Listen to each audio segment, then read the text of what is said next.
Très ravi de vous retrouver en direct sur Guinée Matin TV. Mesdames et messieurs, bonsoir et bienvenue dans ce survol de l'actualité.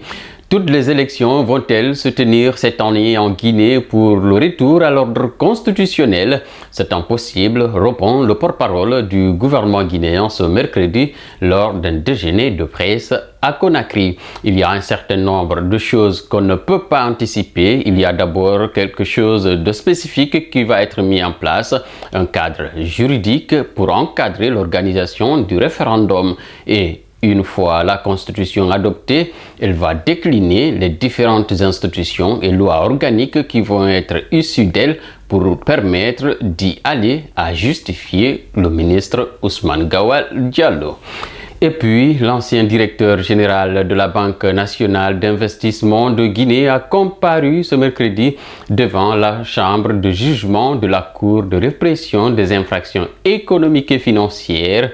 Ce dignitaire du régime d'Alpha Condé est poursuivi devant cette juridiction pour un chapelet d'infractions dont détournement de deniers publics, corruption d'argent public, enrichissement illicite et blanchiment de capitaux. Alpha Mohamed Kallo est accusé d'avoir décaissé ou participé au décaissement de 119 milliards 500 millions de francs guinéens et 75 milliards de francs guinéens considérés comme prêts bancaires sans être à mesure de prouver l'origine de ces montants. À la barre, le prévenu a réfuté toutes les accusations articulées à son encontre. C'est parti pour la distribution des cartes d'étudiants à l'Institut supérieur de l'information et de la communication (ISIC).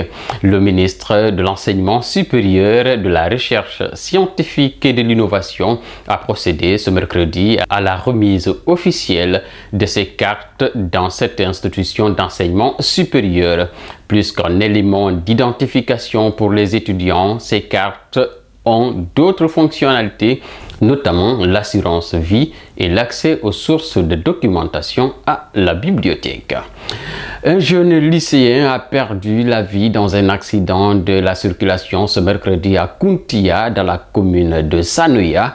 Cet accident s'est produit peu après 8 heures. Lansana Condé, la victime, était sur le chemin de l'école. Il est tombé de la moto qui le transportait et un camion-citerne est venu lui rouler sur la tête. Ce jeune homme, âgé d'une vingtaine d'années, vêtu de sa tenue scolaire bleu-blanc, est décédé sur le champ. Dans le même sillage, à Labé, une fillette âgée de 4 ans a trouvé la mort hier mardi dans la rivière Bendekouré, dans la commune rurale de Sanou.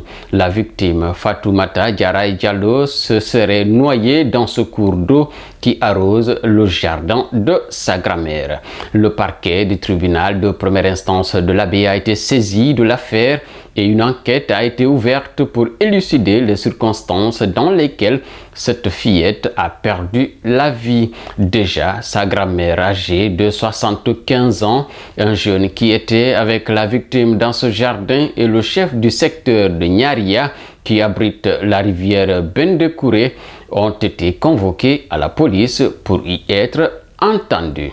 Installation de chefs de quartier de district à Kindia, les citoyens du quartier Koliadi 2 et du district de Bokaria en colère contre les autorités administratives de la cité des agrumes.